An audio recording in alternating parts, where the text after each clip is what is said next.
हरिओम। स्वागत है आप सभी का गीता ज्ञान में। गीता जो हमारे जीवन को पूरी तरह से बदलने का कार्य कर देती है। यदि गीता को, उसके ज्ञान को, भगवान श्री कृष्ण के कॉन्शियसनेस को हम अपने जीवन का हिस्सा बनाने लगते हैं तो आप पाएंगे कि उसका प्रभाव हमारे पूरे के पूरे व्यक्तित्व के ऊपर बड़ा अनोखा और निराला होता चला जाता है। जीवन बहुत ही सरल, सुगम और प्रसन्नता से भरने लगता है। गीता का ज्ञान एक ऐसी अनूठी प्रक्रिया है जो सारे जीवन के कार्यों को करते हुए हम अपने उस आनंद को अनुभव कर सकते हैं जो लगातार मेरे साथ है। बस हम उसकी तरफ से मुंह मोड़ लेते हैं, इसलिए दुख सामने प्रकट हो जाते हैं।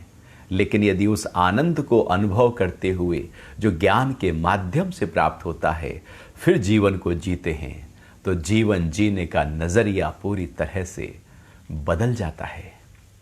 हम अध्याय 9 पर हैं और आज श्लोक 20 है।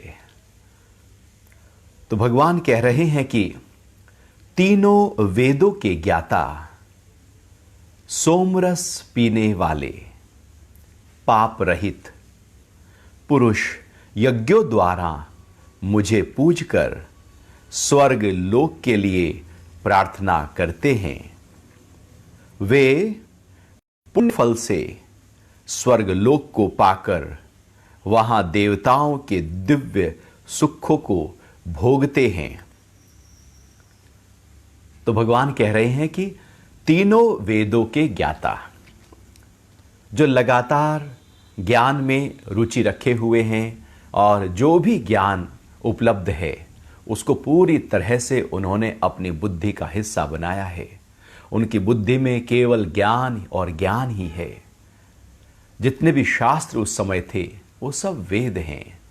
तो उन शास्त्रों को पूरी तरह से अध्ययन किया है, उनको सुना है, उनको जीवन में भी अपनाया है और उसी पर जीवन को लगातार लेकर चल रहे हैं। जब इस तरह से ज्ञान हमारे जीवन में आने लगता है तो हमारे अंदर एक आनंद का फव्वारा फूट जाता है। वो आनंद जो हमारे भीतर है ही है और लगातार रहता ही है। वो जो आनंद है वही सोमरस है। सोमरस का मतलब शराब से नहीं है। सोमरस का मतलब है एक ऐसा स्राव जो हमारे कपाल रंध्र क्षेत्र से लगातार नीचे की ओर टपक रहा है और जाकर वो हमारे आमाशय में भस्म हो जाता है। ऐसा रस जो लगातार भीतर है ही है लेकिन हम उसका पान कर नहीं पाते, उसको सोमरस कहा है।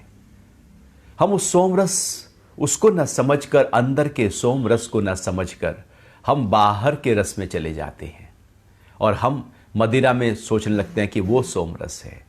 तो गीता में जिस सोमरस की बात है वो है ब्रह्मरंध्र से लगातार झरने वाला एक स्राव।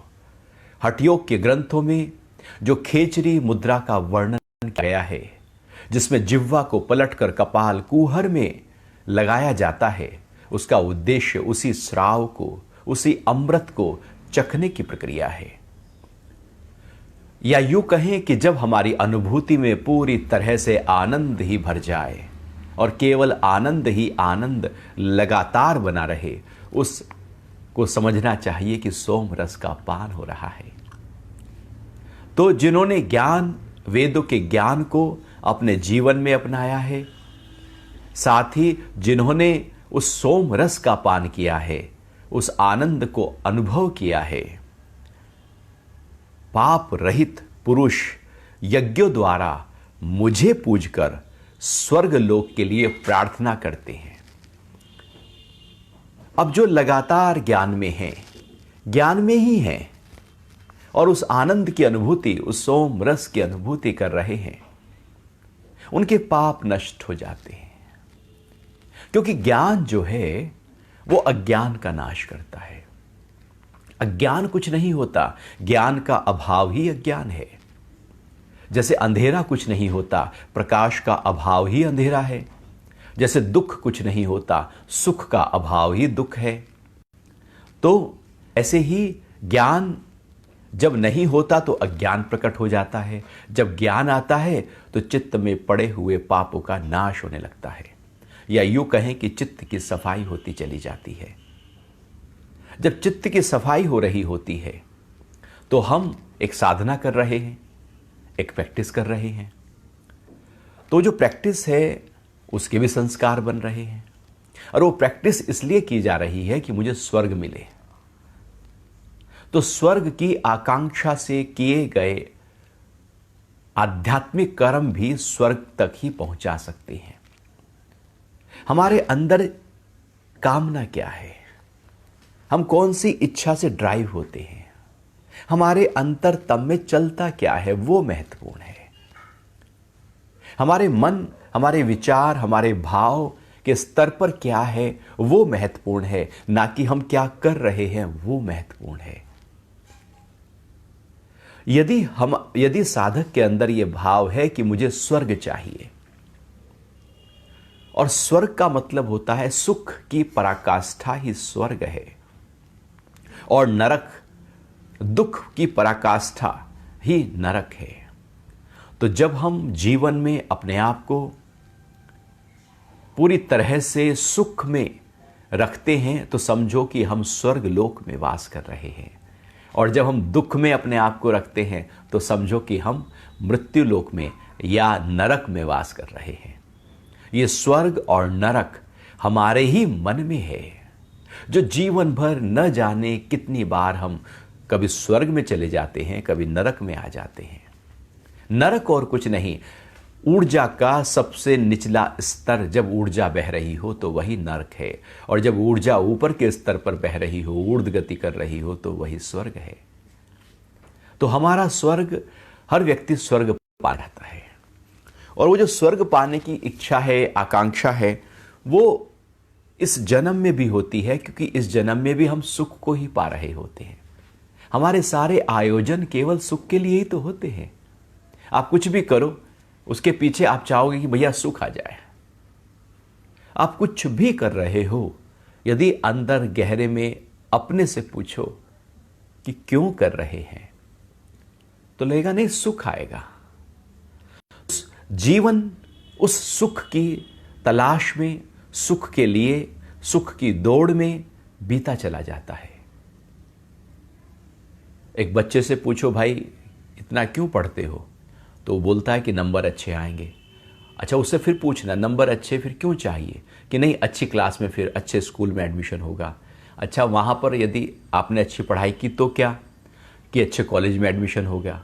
अच्छा कॉलेज में एडमिशन हो गया तो क्या, कि नहीं फिर अच्छे मेरी एजुकेशन होगी और उससे फिर मुझे अच्छी नौकरी मिलेगी। अच्छा, अच्छी नौकरी मिलेगी तो फिर क्या, कि नहीं उससे ना धन बहुत आएगा। अच्छा, धन जब आ गया तो फिर क्या, तो वो कहेगा नहीं फिर उससे तो सब जो भी ऐशो आराम हैं, सारे सुख हैं, वो हमारे जीवन में आ जाएंगे। तो लक्ष्य शिक्षा का भी धन है। जो भी कुछ लक्ष्य हम जीवन में लेकर चलते हैं, कहीं ना कहीं किसी ना किसी रूप में धन पर अटक जाता है, और धन जब आ जाता है तो पूछे कि धन क्यों चाहिए, कि नहीं सुख के लिए। तो सारे आयोजन सुख की तरफ लेकर जा रहे हैं। ये सारे आयोजन जब सुख की तरफ लेकर जाते हैं, इसलिए तो दुख प्रकट होता है।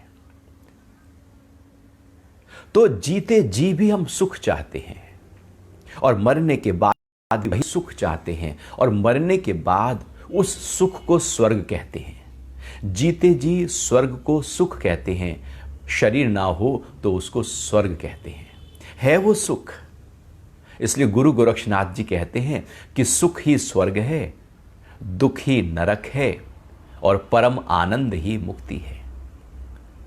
तो वो हम अभी भोग रहे हैं। इसी पल आप बैठे हैं, आपके मन में कोई दुख का ख्याल चल रहा है तो समझो आप नरक में हैं। कुछ परेशान हैं, हताश हैं, निराश हैं, समझो नरक में जी रहे हैं हम। क्योंकि नरक और क्या है, और स्वर्ग यदि खुश हैं, प्रसन्न हैं, तो समझो स्वर्ग में हैं आप। तो लगातार यदि हम खुश रह सके तो लगातार स्वर्ग में ही रह रहे हैं, लेकिन वो ऐसा होता नहीं है। इसलिए जीते जी भी स्वर्ग चाहिए और जीने के बाद भी स्वर्ग चाहिए।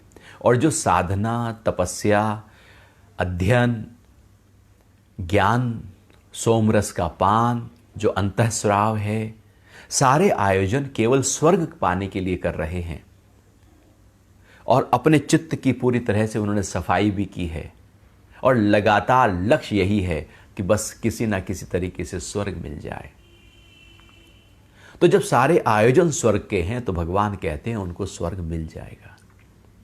स्वर्ग मिलना ही है, क्योंकि जो इच्छा हम रखते हैं हम वही पूरी होती है। लेकिन स्वर्गलोक, वे पुण्य फल से स्वर्गलोक को पाकर वहां देवताओं के दिव्य सुख को भोगते हैं। अब क्या यहां पर है कि जो हमने साधना की, प्रैक्टिस की, जो हमारे पाप थे वो काफी हद तक साफ हो गए, चित्त साफ हो गया, लेकिन साधना के संस्कार बनने लगे और वो साधना के संस्कार इकट्ठे हो गए और ड्राइव हो रहे थे स्वर्ग से। अंदर कहीं ये भाव पक्का था कि मुझे स्वर्ग चाहिए और साधना साथ साथ चल रही थी। तो भगवान कह रहे हैं कि चित्त में पड़े हुए वो जो पुण्य फल हैं, जो साधना के संस्कार हैं, उनके कारण से एक तो इसी जन्म में एक सुख की अनुभूति, एक दिव्यता की अनुभूति होने लगेगी। और जब ये शरीर शांत होगा तो उसके बाद वो जो जीव है, जब मृत्यु होती है तो हमारे अंदर एक तो आत्म तत्व है, आत्मा है, चेतना है, एक प्राण है और एक प्रकृति का जीव पुंज है, चित्त है, मन है, बुद्धि है, अहंकार है, ये सब हैं। तो मृत्यु के समय क्या होता है कि ये जो प्राण तत्व है, जब उसको लगता है कि ये शरीर रहने लायक नहीं रहा, तो वह सारी शक्तियों को इकट्ठा करना शुरू करता है।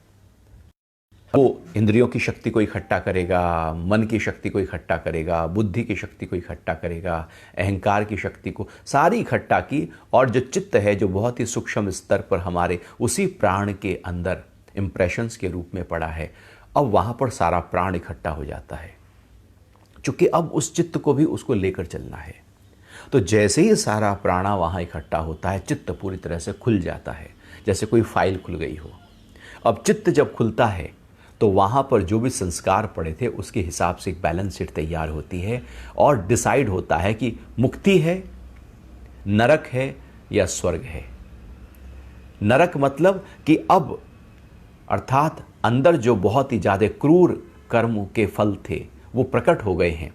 अब जीव जब तक नया जन्म ना ले ले तब तक उसी ही भाव में लगातार बना रहता है। वो ट्रांजिट पीरियड जो है उस जीव का, वो पूरी तरह से दुख के भाव में रहता है, तो उसको नरक कहते हैं। और यदि वो बहुत ही पुण्य फल थे तो वो जो जीव है वो स्वर्ग भाव में बना रहेगा।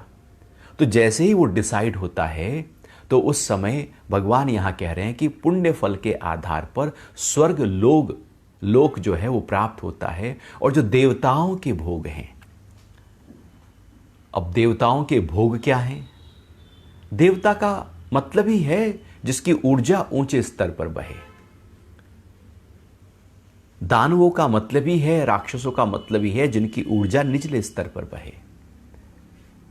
अर्थात अब उस जीव की ऊर्जा ऊंचे स्तर पर लगातार बहती रहती है। ऊर्जा का ऊंचा स्तर ही देवता है। और हमारे जीवन में भी जब हम बहुत ही ऊर्जा से भरे होते हैं और मन और बुद्धि के स्तर पर बहुत ही ऊंचे स्तर पर कार्य कर रहे होते हैं, उस समय हम देवत्व को प्राप्त हो जाते हैं। और जब हम बिल्कुल नीच कर्म कर रहे होते हैं, हिंसा, राग, द्वेष, क्रोध, झल्लाहट, विकारों वाले, तो हम उसी समय राक्षसी और आसुरी प्रवृत्ति के हो जाते हैं। तो जो जीव है वो देवताओं के भोग अर्थात ऊर्जा के उस ऊंचे स्तर पर अपने आप को लगातार बनाए रखता है। और फिर जब तक वो जो फल थे, चित्त में पड़े हुए साधना के संस्कार थे, जब तक वो ड्राइव करते रहते हैं वो उस अवस्था में बना रहता है और लगातार वहीं पर ही बना रहता है। जब तक वो फल हैं तब तक वो जीव उस सुख को भोगता रहता है। अर्थात अभी शरीर नहीं है, अदृश्य रूप में वो जो ऊर्जा है, एनर्जी फील्ड है जिसमें ये जीव रहने वाला है। क्योंकि इस पूरे ब्रह्मांड में देखा जाए हमारे आसपास न जाने कितनी वो जो जीव हैं वो घूम रहे हैं, अपनी मौज में घूम रहे हैं। अपने कर्मों के फल के आधार पर कोई शरीर को पाना चाहता है और कोई अभी वो नरक या स्वर्ग उसको भोग रहा है। वो एनर्जी के रूप में लगातार विद्यमान है ही है। कोई अलग से लोक नहीं, वो तो यहीं पर घूम रहे हैं, लेकिन वो इतने सूक्ष्म, अति सूक्ष्म हो जाते हैं कि जैसे हवा नहीं दिखती। हवा तो फिर भी स्थूल है, लेकिन वो जो हवा में भी जो प्राण तत्व है जो बहुत ही अति सूक्ष्म है, वो तो उसका हिस्सा बनकर लगातार मूवमेंट करते रहते हैं। तो उस मूवमेंट की बात यहां पर कही जा रही है कि जब शरीर त्याग के बाद दूसरा शरीर की बात आती है, यदि मिलना है, यदि मुक्ति है तो मुक्ति है, फिर तो शरीर का मिलना है ही नहीं। फिर तो जैसे दीपक बुझ जाता है, लो कहां चली जाती है पता नहीं। अभी लो थी, लो को बुझाया नहीं, कहां चली गई, कहां खो गई। ऐसे ही वो मुक्ति के भाव में वो चला जाता है जो साधक है। अन्यथा जो पुण्य फल इकट्ठा किए हैं, वो जब तक पुण्य फल को ना भोग ले तब तक वो वहीं पर रहता है। फिर आगे भगवान कह रहे हैं 21वें श्लोक में 9वें अध्याय के कि वे उस विशाल स्वर्ग लोक को भोग कर पुण्य क्षीण होने पर मृत्यु लोक में लौट आते हैं। इस प्रकार तीनों वेदों के धर्म का पालन करते हुए और भोगों की कामना करने वाले बार बार आवागमन को प्राप्त होते हैं। अब वो जो पुण्य फल थे तो उनको भोगा, अब पुण्य फल भोगने के बाद में लौटकर फिर आ जाते हैं। या ऐसे समझे कि जैसे हम अपने जीवन में कोई सुख है और हमने सुख को पाने के लिए बहुत मेहनत की, दिन रात एक किया और धन बहुत कमाया, हमने कीर्ति कमाई, हमने पद कमाया, बहुत मेहनत करने के बाद कमाया, एक रुतबा हो गया व्यक्ति का। लेकिन वो क्या रुतबा, वो जो स्थिति है वो हमेशा वैसी बनी रहने वाली है? जो सुख मिला क्या वो सुख वहीं टिकने वाला है? यहां कुछ भी टिकने वाला नहीं। जैसे घड़ी का पेंडुलम होता है, वो जब एक तरफ जाता है और वो पूरी ऊंचाई पर चला गया तो समझो अब दूसरी तरफ आने की बारी है। यदि सुख जीवन में बहुत भोगे हैं तो समझो कि अब दुख की तरफ जाने की बारी है। जब जीवन में दुख आने लगे तो समझो कि पेंडुलम घूम कर सुख की तरफ आने वाला है। और कुछ लोगों का पेंडुलम बहुत तेजी से गति करता रहता है, कुछ का धीरे धीरे गति करता है। तो जब सुख हमने बहुत मेहनत करने के बाद, कोशिश करने के बाद उस सुख को अनुभव किया और सुख में टिके, तो आपने देखा होगा कि वो सुख हमें कब तक आखिर उस सुख में हम रह पाए। वो धन आखिर कब तक हमें आनंद दे पाया, वो पद कब तक आनंद दे पाया। पद से हटे नहीं कि व्यक्ति एकदम निराश होने लगता है। आप देखना, बहुत ही ऊंचे पद पर जो गवर्नमेंट में होते हैं या कहीं भी हैं, ऊंचे पद पर हैं और रिटायर हो गए, रिटायर होते ही वो जो ऊंचापन था उनका वो एकदम नीचे आने लगता है, वो ग्राफ नीचे आता चला जाता है। अभी जो रुतबा था अभी एकदम धीरे धीरे कम होता हुआ आने लगता है और मन में एक भारीपन आ जाता है कि अभी हम क्या एंजॉय कर रहे थे और अभी हम कहाँ हैं। व्यक्ति सुख को जब एंजॉय करने लगता है तो वो जैसे ही सुख उसके फल पूरे होते हैं वो दुख की तरफ आ जाता है।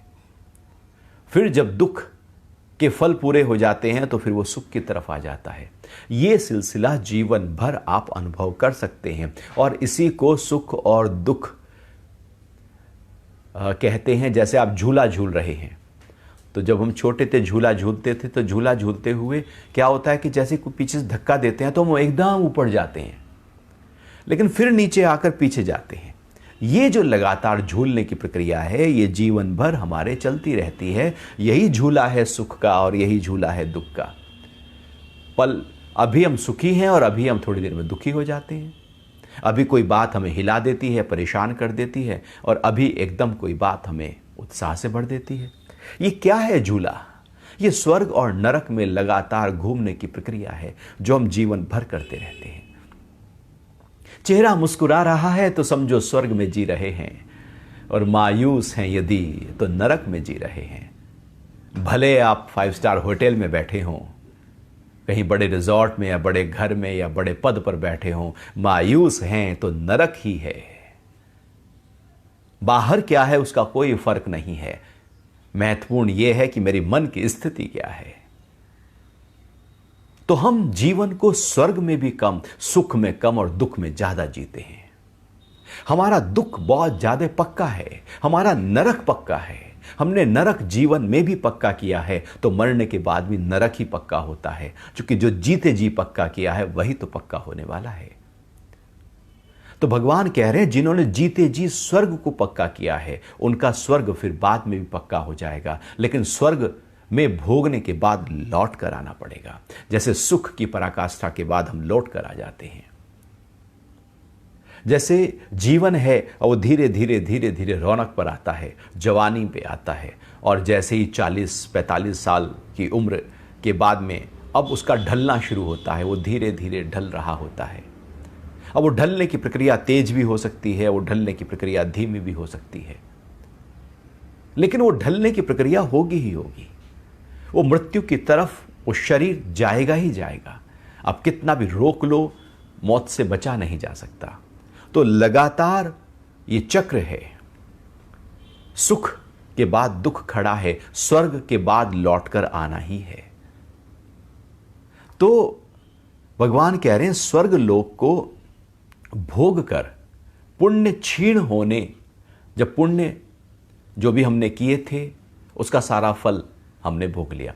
जैसे आप कहीं बाहर घूमने गए और आप बहुत सारा अपने पास में पैसा ले गए, कैश ले गए, चलो घूम के आते हैं। अब आप घूमने लगे, वहाँ पर पैसा यूज़ करने लगे, आप घूम रहे हैं, एंजॉय कर रहे हैं, खा रहे हैं, रह रहे हैं, आप पैसा यूज़ करते जा रहे हैं। अब बाद में आप देखते हैं अरे पैसा तो बचा ही नहीं है। तो जब पैसा लगा है कि ख़त्म हो गया है तो आप क्या करेंगे? लौट के आ जाएंगे घर पे। अब पैसा नहीं रहा भैया, कैसे घूमेंगे? तो जब तक पैसा है तब तक तो आप घूम रहे हैं, नहीं तो लौट के आ जाएंगे। तो ऐसे ही जैसे कार में आप गए और देखा पेट्रोल खत्म होने लगा, भैया लौट के आना है, तो आप लौट के आ जाएंगे। वो पेट्रोल ईंधन आपने फूका, जब तक ईंधन है तब तक चले, नहीं तो लौट के आ गए। पैसा जब तक चला लौट के आ गए उसके बाद।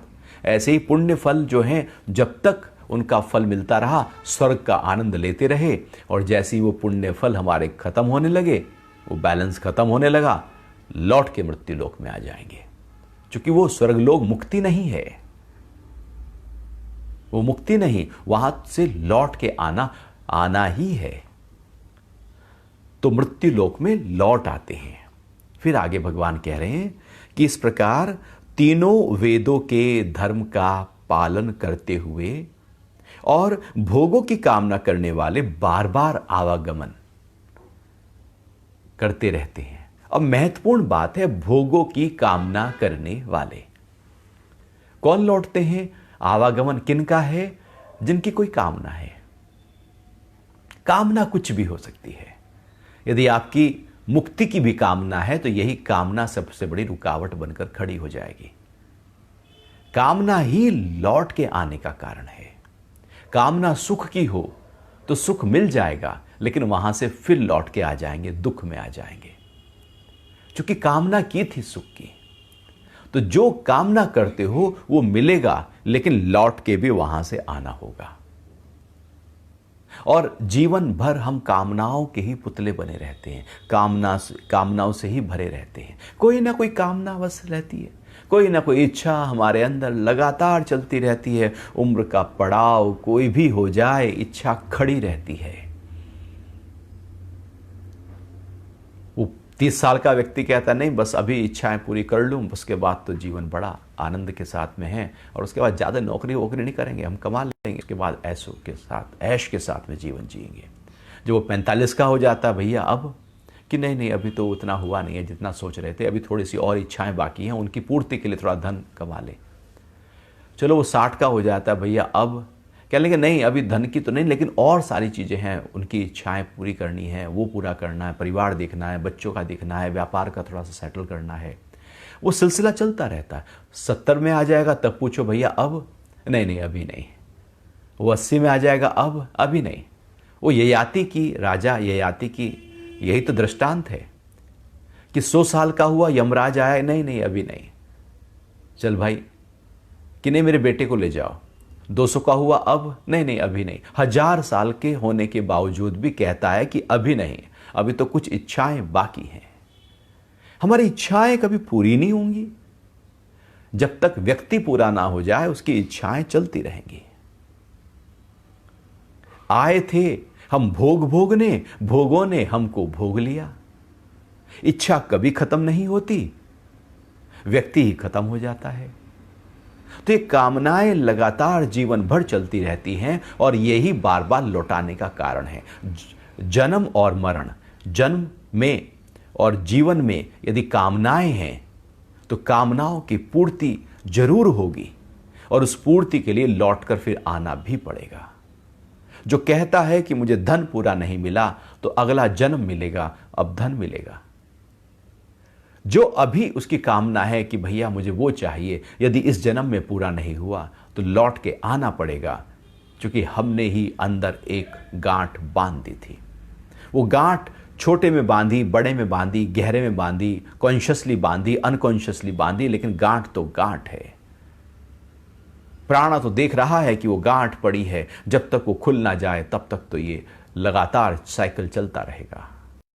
हम ऐसी न जाने कितनी गांठें अपने अंदर बांध कर रखते हैं कि मेरा ये पूरा हो जाए, ये इच्छा पूरी हो जाए, वो इच्छा पूरी हो जाए, और ये इच्छाओं की पूर्ति कभी पूरी नहीं होगी। इच्छाएं एक जलती आग की तरह होती है। इच्छा करते हुए वो इच्छाएं और बढ़ती हैं, इसलिए आग में घी डालने से आग और प्रज्वलित होती है। तो ये कामनाएं ही हैं जो लौट लौट कर हमें जन्म की तरफ लेकर आती हैं। मृत्यु के बाद जन्म। कामना रहित व्यक्ति मुक्ति की तरफ जा सकता है। इच्छा रहित मुक्ति की अवस्था है, लेकिन इच्छा सहित वो कुछ भी हो, वो जगत की हो, ज्ञान अर्जन की हो, वो कोई भी कामना हो, कामना ही रुकावट है मुक्ति में। क्योंकि कामना चित्त के आधार पर होती है, मन के आधार पर होती है, उसमें बुद्धि भी होती है और उसमें अहंकार भी होता है। तीनों का सामंजस्य जब इकट्ठा होता है, ख्याल जब हमारे मन के स्तर पर चल रहे होते हैं और मन के उन ख्याल में से किसी एक ख्याल को अहंकार अपना ठप्पा लगा देता है कि ये ख्याल पूरा करना है, तो उसको कामना कहते हैं। और उस कामना को पूरा करने के लिए बुद्धि सहयोगी हो जाती है, बुद्धि लग जाती है। तो मन के किसी एक ख्याल पर ठप्पा लगा अहंकार का, ये पूरा करना है, कामना बन गई।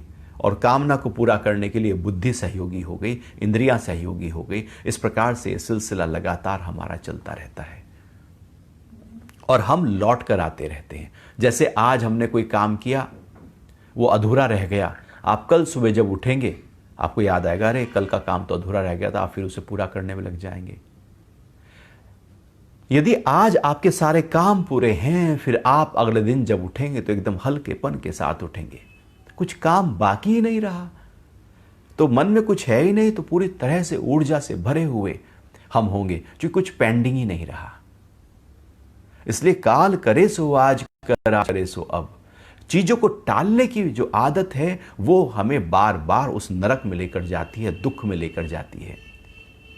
यही बंधन का कारण बनी हुई है। कबीर दास जी कह रहे हैं कि बस अभी निपटा दो सारे काम को, कल पर ना छोड़ो। यदि कल पर छोड़ दिया तो फिर जन्म खड़ा है, नया जन्म खड़ा है, अगले दिन फिर वही काम पूरा करना पड़ेगा। जितना जल्दी हो सके निपटा के पूरा करो, आप खाली हो जाओ। जितने खाली हैं उतने ही मुक्त हैं, और भरे हैं तो बंधन ही तो खड़ा है। और यही बात यहाँ पर भगवान कह रहे हैं कि कामना है तो बार बार लौट के आना पड़ेगा। आगे 22वें श्लोक में 9वें अध्याय के, जो भक्त जन अनन्य भाव से मेरा चिंतन करते हुए मुझे पूजते हैं, ऐसे नित्य युक्त साधकों के योग क्षेम को मैं स्वयं वहन करता हूं।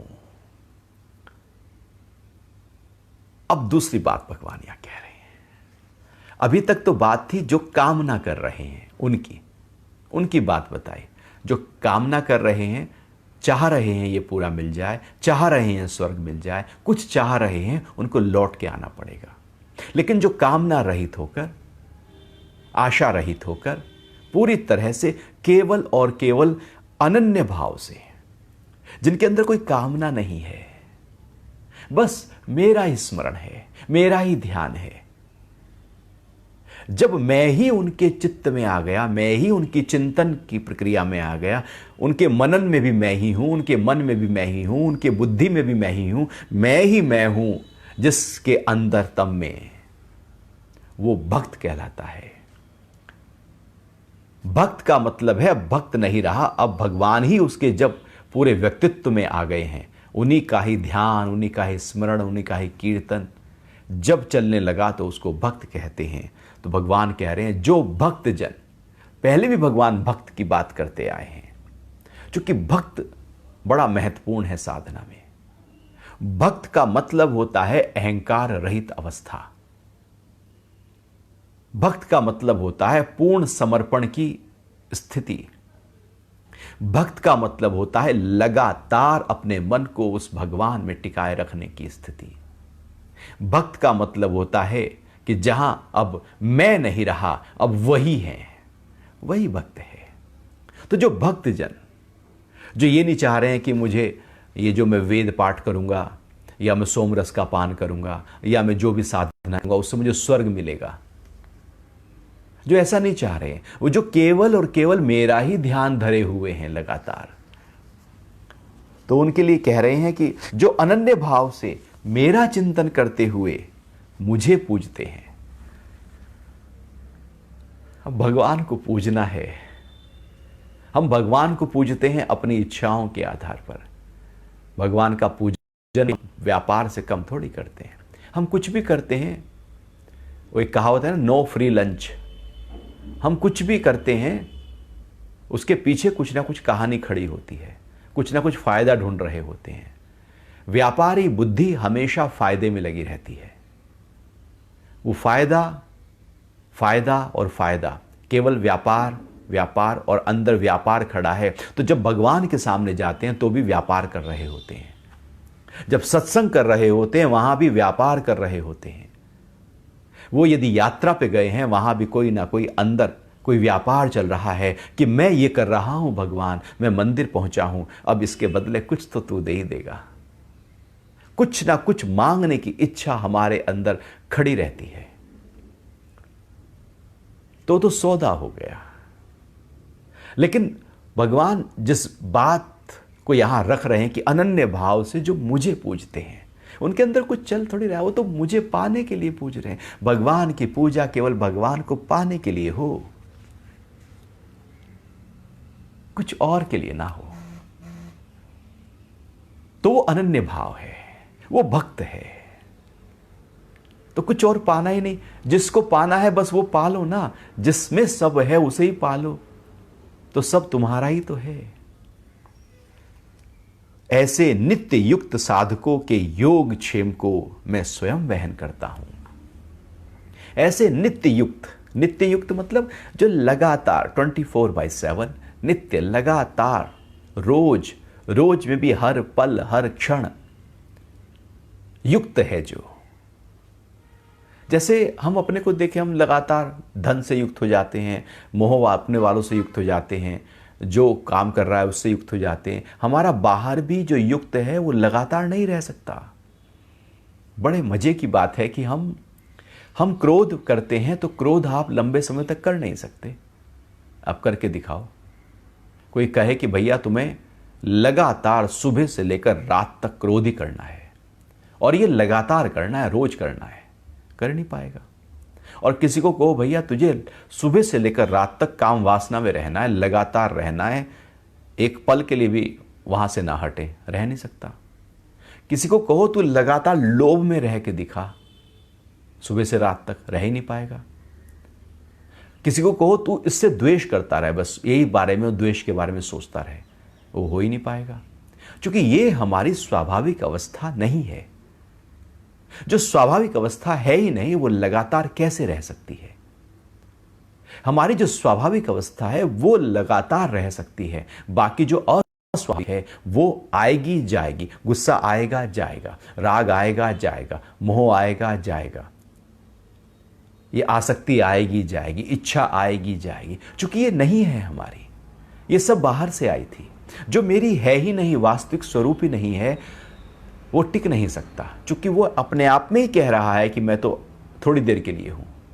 जो है ही थोड़ी देर के लिए, वही तो विकार हो गया। जो लगातार है वही तो निर्विकार है।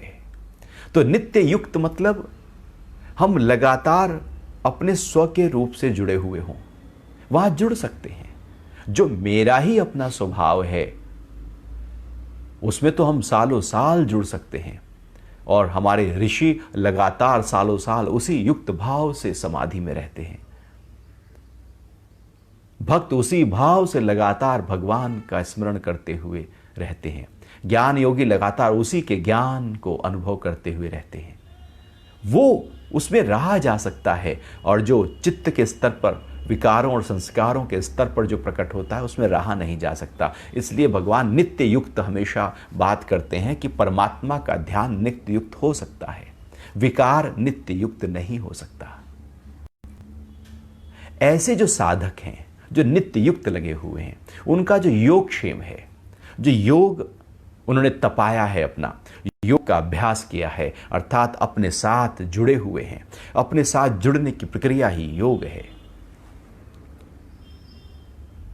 योगक्षेम वहाम्य हम, आपने ये लाइन बहुत बार सुनी होगी, पढ़ी होगी।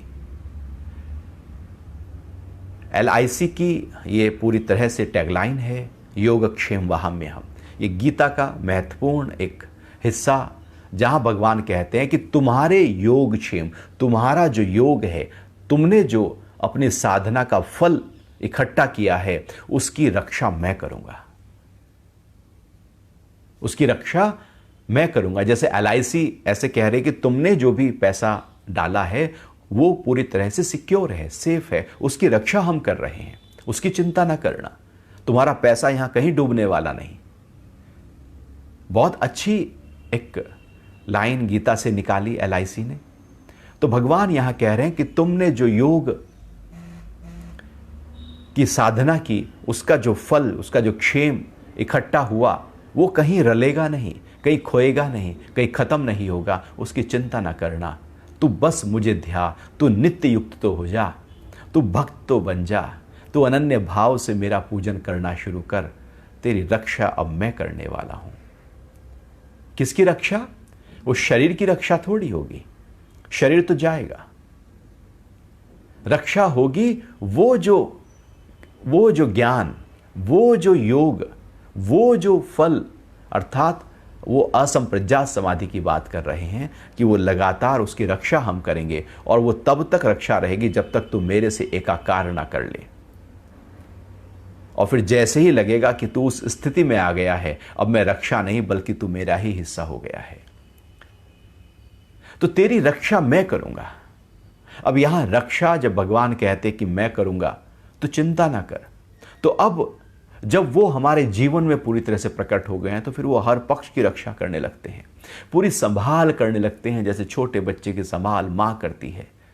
उसके नहलाने की, उसके कपड़े बदलने की, नैपी चेंज करने की, उसके दूध की, उसके सुलाने की, सारी संभाल माँ ही तो कर रही है। शुरू में सारी संभाल तो माली अपनी पोद की कर ही रहा है, सारी संभाल कुम्हार अपने मट्टी का बर्तन जो बनाया है, उसने अभी उसकी संभाल कर रहा है।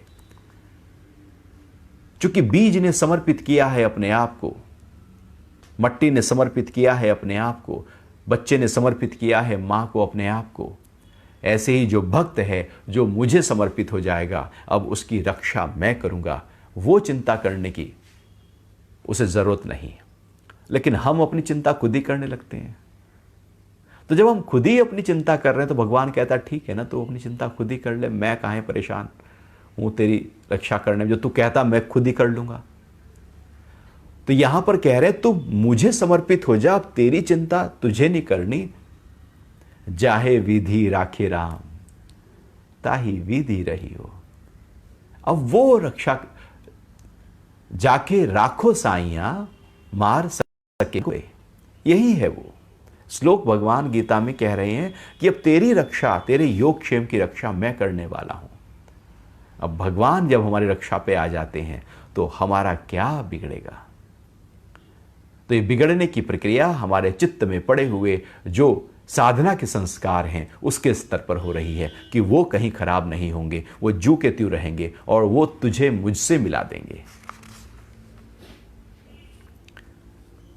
23वें श्लोक में भगवान आगे कह रहे हैं कि हे अर्जुन, श्रद्धा से युक्त जो भक्त अन्य देवताओं को पूजते हैं वे भी मेरा ही पूजन करते हैं, किंतु उनकी वह पूजा अविधि पूर्वक होती है। श्रद्धा से युक्त जो भक्त अन्य देवताओं को पूजते हैं। अब असलियत में एक है परमात्मा को पूजना, केवल उस निराकार को पूजना। देवताओं का पूजन किसी ना किसी रूप में स्वार्थ से भरा होता है, किसी ना किसी कामना से भरा होता है।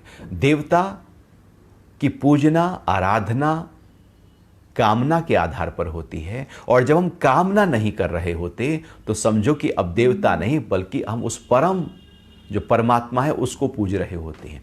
जैसे ही हम अपनी पूजा में कामना ले आते हैं, भले हम परमात्मा को ध्यान रख रहे हैं, लेकिन वैसे ही वो परमात्मा की पूजा नहीं देवता की पूजा हो जाती है। कामना सहित हर पूजा देवता की पूजा है। कामना रहित हर पूजा, भले किसी देवता के सामने बैठे हैं लेकिन कामना रहित होकर बैठे हैं तो हम परमात्मा को पूज रहे हैं। भले हम निराकार में पूरी तरह से उस परमात्मा का ध्यान रखकर उसकी पूजा कर रहे हैं और कोई कामना आ गई तो हम देवता पूज रहे हैं। हमारी जो पूजन की प्रक्रिया है वो अब निचले स्तर पर आ गई है, अविधि पूर्वक हो गई है। सही प्रकार से हमने उसको समझा नहीं, क्योंकि अविधि पूर्वक मतलब गलत तरीके से। गलत तरीका क्या है कि जैसे हम कोई पूजा पाठ करें वो विधि गलत हो गई उसकी। तो अब परमात्मा को तो पूज रहे थे, पूरी श्रद्धा थी हमारे अंदर, लगातार श्रद्धा थी, हमारा हृदय खुल चुका था। श्रद्धा का प्रकट हो जाना कोई छोटी बात नहीं, जीवन में एक बहुत बड़ा कार्य है यदि श्रद्धा प्रकट हो जाए। लेकिन श्रद्धा यदि प्रकट हो भी गई, श्रद्धा से युक्त जो भक्त अन्य देवताओं को पूजन करते हैं, अब श्रद्धा प्रकट हो गई और देवताओं का पूजन अर्थात कामना उनके अंदर प्रकट हुई, मुझे मुक्ति चाहिए। अब ये मुझे मुक्ति चाहिए, ये कामना आ गई। मुझे स्वर्ग चाहिए, कामना आ गई। मुझे लंबा जीवन चाहिए, हे भगवान मुझे अमर करो और ये शरीर मेरा और लंबे समय तक स्वस्थ रहे, मैं साधना कर रहा हूं, ये कामना आ गई। मेरे अंदर लगातार वो प्रेम का भाव बना रहे भगवान, कामना आ गई। आप कुछ भी चाहो वहां कामना तो खड़ी है। आप जब लिखते हो आई वॉन्ट पीस, आई काटो, वॉन्ट काटो, पीस है ही है। कामना ही तो उस पीस में रुकावट बनकर खड़ी है। मैं शांत होना चाहता हूं, चाहत हटा दो, मैं हटा दो, शांति ही है अंदर। लेकिन जैसे ही वो शांति के साथ में कामना और मैं आया, वही वो अविधि पूर्वक भगवान कह रहे हैं कि वहां पर तुम भी खड़े हो, किसी ना किसी रूप में तुम्हारी इच्छा भी खड़ी है। तो वो अविधि होने से तो वो मुझे प्राप्त नहीं हो सकता, जबकि वे मेरा ही पूजन कर रहे होते हैं, किंतु वह उनकी पूजा अविधि पूर्वक है। पूज तो वो मुझे ही रहे हैं, लेकिन कामना के साथ पूज रहे हैं। क्योंकि इच्छा हमारी इतनी प्रबल हो जाती है लगातार जीवन भर कि पूजा में भी इच्छा प्रकट हो जाती है। आप कभी देखना, मंदिर जाना, कोई एक बहुत ही दिव्य सिद्ध मंदिर है और आप बहुत ही लंबी यात्रा करके वहां पहुंचे और आपने माथा टेका। अब आप देखना अंदर से क्या उठता है, अपने ऊपर एक प्रयोग करके देखना। और जैसे ही आप देखोगे कुछ अंदर से डिमांड उठ गई, कुछ कामना उठ गई, कुछ इच्छा उठ गई, कोई ना कोई कुछ उठ जाएगा। वो हमारी जैसे कुछ उठा, वो हमारी जो पूजा थी वो अविधि पूर्वक हो गई, चूंकि वो देवता की पूजा हो गई। चूंकि जो हम चाहते हैं वो देवता पूरी करते हैं, परमात्मा नहीं। उन्होंने वो पोर्टफोलियो देवताओं को दिया हुआ है कि जैसे ही कोई डिमांड लेकर आएगा तो समझो कि वो देवताओं की पूजा कर रहा है। जो पूरी तरह से निरिच्छा निष्काम भाव से आएगा, वो निस्वार्थ भाव से आएगा, केवल मेरा ही पूजन करते हुए आएगा, वो मुझे प्राप्त होगा। बाकी जो कुछ चाह रहा है वो देवताओं को पूज रहा है। तो वो पूज रहा है परमात्मा को, लेकिन वास्तविकता में पूजन तो परमात्मा का ही है, लेकिन अविधि पूर्वक होने से वो देवताओं का पूजन हो जाता है। तो हम भी, जब आप सुबह को रोज प्रार्थना करते हैं, पूजा करते हैं, सत्संग करते हैं, भजन कीर्तन करते हैं, ध्यान के लिए बैठते हैं, मंदिर जाते हैं, मस्जिद जाते हैं, गुरुद्वारा जाते हैं, जहां भी आप जो भी आकाश तत्व की निवृत्ति के लिए सुबह की दिनचर्या में कुछ शामिल करते हैं, वहां पर डिमांड ना हो, कामना ना हो, इच्छा ना हो, वह पूजा विधि पूर्वक हो जाएगी। और यदि इच्छाएं खड़ी हो गई तो वही पूजा अविधि पूर्वक हो जाएगी। तो ये श्लोक 23वां था। 24वें श्लोक की चर्चा अब हम अगले सत्संग में करेंगे। अभी आपका कोई भाव उठा हो तो उस पर बात कर सकते हैं।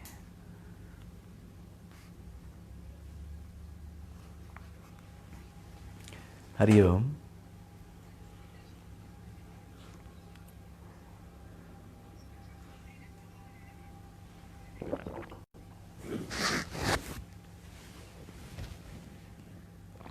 भगवान की कृपा प्राप्त करने के लिए क्या योगी बनना जरूरी है? योगी बनने का मतलब थोड़ा समझें तो योग का मतलब समझना होगा कि योगी बनने का मतलब 4 आसन कर लेना नहीं। योगी मतलब बनने का मतलब कठिन आसन को कर लेना नहीं। योगी बनने का मतलब कुछ प्राणायाम की विधियों को सीख लेना नहीं। योगी बनने का मतलब अपने ही साथ, अपने स्व के भाव के साथ, अपने अंतरतम में लगातार युक्त होने की प्रक्रिया को योगी कहते हैं। जब आप लगातार अपने ही आत्म भाव को अनुभव, अपने होने को अनुभव, अपने एग्जिस्टेंस को अनुभव कर रहे होते हैं, वह योगी है। नॉट शरीर के स्तर पर कुछ कर रहा है तो वह योगी है। तो जब हम योगी बनना नहीं है, जब हम बनने लगते हैं तो फिर तो गड़बड़ हो गया। हम तो बने हैं, वो हम हैं नहीं, बने हैं। बनना मतलब जो नहीं है वो किया हमने। हम पहले से ही उस स्थिति में हैं, लेकिन हम भूले हुए हैं। परमात्मा को प्राप्त करना हो या योग की अवस्था को अनुभव करना हो, बात एक ही है। योग कहो या वह आत्मा कहो या परमात्मा कहो, योग भी तो वही परमात्मा तक जोड़ने की प्रक्रिया है। योग ही योगी मतलब जिसने अपने अहंकार, अपने विकार, अपने आडंबर, अपने स्वार्थ से जो ऊपर उठकर अपने अंतरतम में रहने वाली चेतना के साथ एकाकार कर लिया है, वही योगी है। तो जब हम इस रास्ते पर चलते चले जाते हैं तो बस वही परमात्मा को प्राप्त करने की तरीका है और वही योग की यात्रा है। जैसे आप पहाड़ी पर चढ़ते चले जाओ, तो जब आप पहाड़ी पर चढ़ जाओगे, सबसे टॉप पे पहुंच जाओगे, तो वहां से जो दृश्य है वो बहुत बड़ा दिखाई देगा। तो ऐसे ही योग क्या है? वो पहाड़ी पर चढ़ने की प्रक्रिया योग है। और जब बिल्कुल टॉप पे पहुंच गए, वहां से जो खुलापन आ गया, वो परमात्मा को पाने की स्थिति है। तो योग एक रास्ता है उस परमात्मा तक पहुंचा देने का। जैसे एक रास्ता है उस पहाड़ी तक पहुंचा देने का, योग भी। और जो उस रास्ते पर चल रहा है उसी को योगी कहते हैं। जैसे जो पथ पर चल रहा है उसको पथिक कहते हैं, राह पर चल रहा है राहगीर कहते हैं। यदि वो राह पर नहीं चल रहा तो उसको राहगीर नहीं कहेंगे। तो योग के रास्ते पर चल रहा हो, अर्थात परमात्मा को अनुभव करने का जो मार्ग है, तो वह योगी कहलाएगा।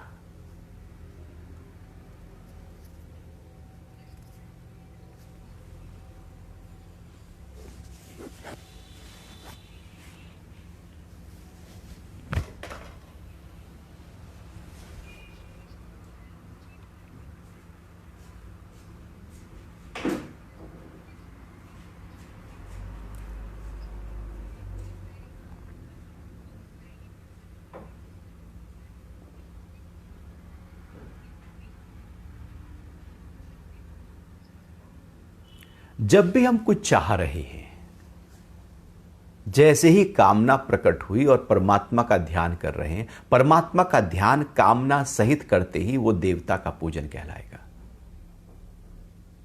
लेकिन जैसे ही वो कामना हट गई, वो देवता आएंगे, किसी ना किसी रूप में उस कामना को पूरा करेंगे।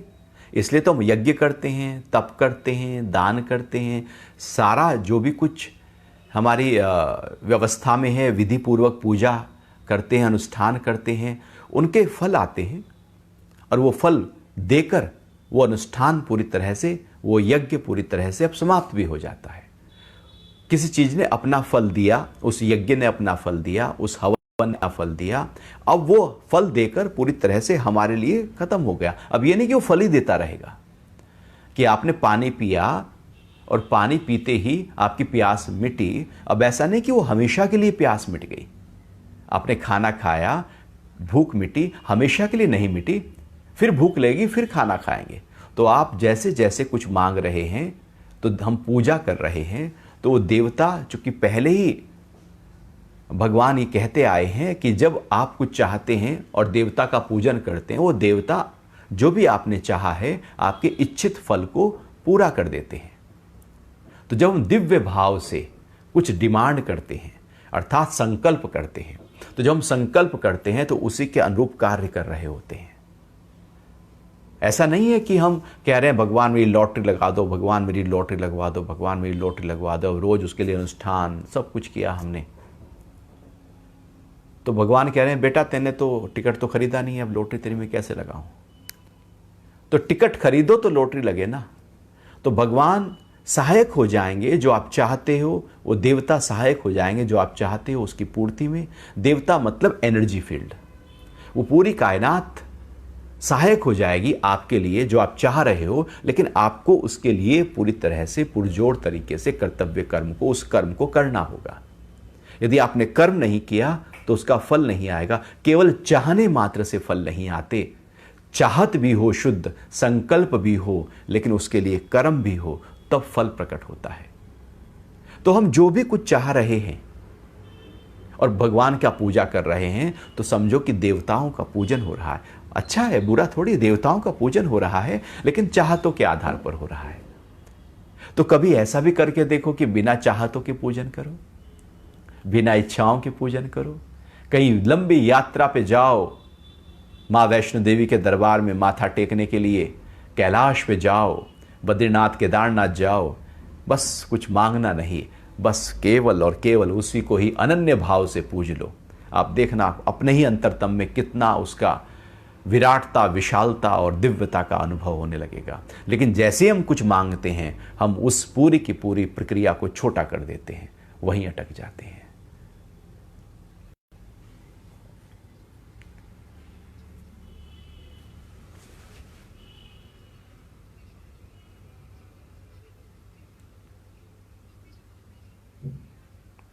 हाँ, चूंकि वो व्यवहार का हिस्सा जो नहीं है, क्रोध हमारे व्यवहार का, हमारे स्वभाव का, हमारा जो वास्तविक स्वभाव है, हमारा जो आत्म भाव है, उसमें क्रोध नहीं है।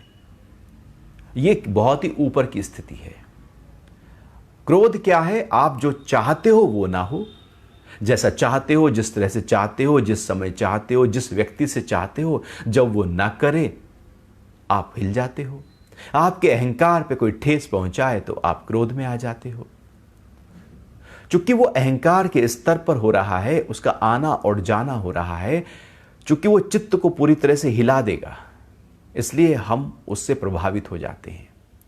क्योंकि यदि हम अपने स्व के भाव में जो हम हैं उसमें आ जाएं तो क्रोध हमें हिला नहीं पाएगा। चूंकि हम उसमें नहीं हैं, इसलिए क्रोध हिलाता है।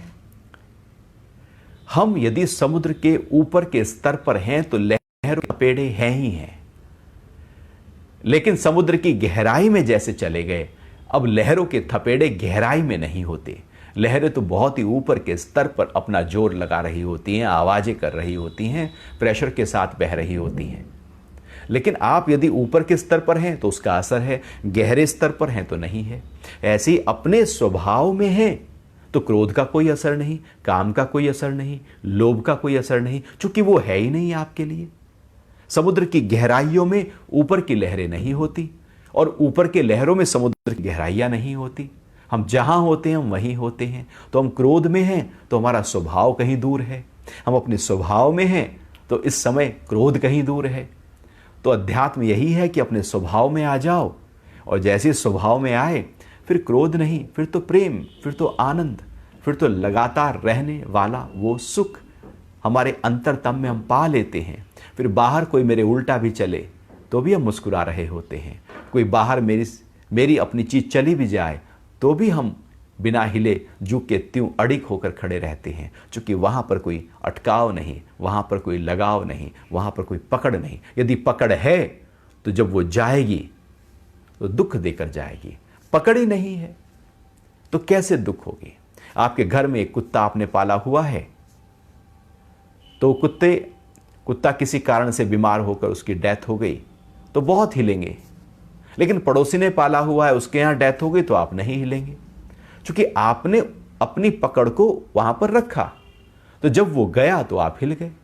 पड़ोस के कुत्ते पर आपने अपनी पकड़ नहीं रखी मन से, तो जब वो मरा तो आप नहीं हिले। जहां आप पकड़ करेंगे वो चीज जब हिलेगी। आपकी कार पे स्क्रैच लगा तो आपको दुख हुआ, पड़ोसी की कार गिर भी गई तो आपको दुख नहीं हुआ, क्योंकि जहां पकड़ है, जिसको पकड़ा है वो हिलेगा तो दुख पैदा होगा। लेकिन आपने अनुभव है तो फिर बाहर का क्रोध आपको कभी भी परेशान नहीं कर सकता।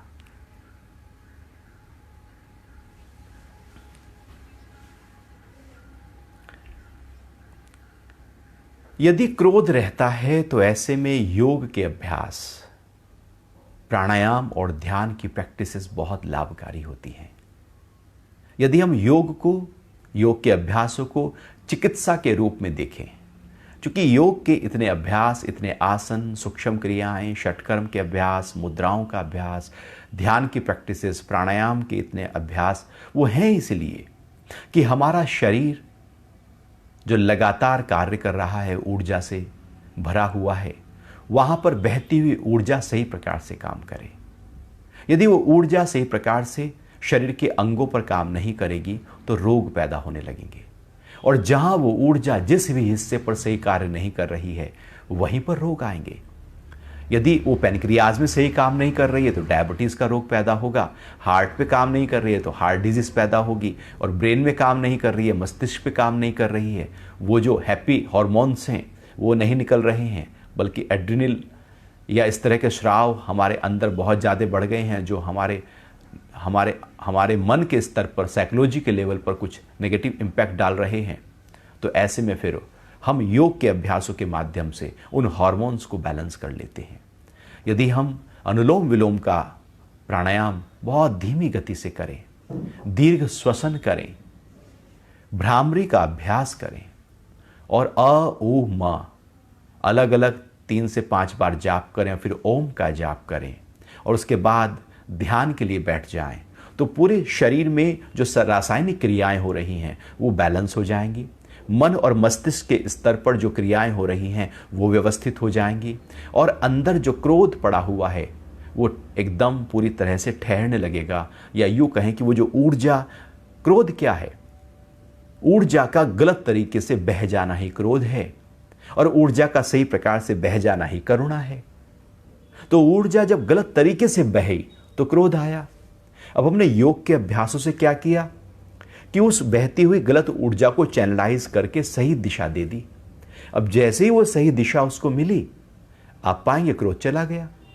कभी आप प्रयोग करके देखना, कोई क्रोध हो तो आप अनुलोम विलोम प्राणायाम कर लेना, लेफ्ट से भरना, राइट से निकाल देना, फिर राइट से भर लेना और लेफ्ट से निकाल देना, और धीरे धीरे बहुत बिना आवाज के ये अभ्यास करते रहना। उसके बाद दीर्घ श्वसन कर लेना, भ्रामरी और ओम का जाप कर लेना। भारी से भारी क्रोध भी आप पाएंगे एकदम चलता चला गया। और यदि क्रोधी स्वभाव का व्यक्ति है तो ये रोज अभ्यास करे, सुबह और शाम कर ले। केवल क्रोध ही नहीं, बल्कि जो हमारा मेंटल वेलनेस है, हमारी जो मेंटल हेल्थ है, वो रोज बेहतर होती चली जाएगी। आज सबसे ज़्यादा जो कमी है, जो गड़बड़ी है, वो मानसिक स्वास्थ्य की है। हमारा सबका मन बहुत हिला हुआ है। अपने मन को संभालें। योग के आसन, योग के प्राणायाम और ध्यान वहाँ पर बहुत लाभ पहुँचाएंगे। हरिओम।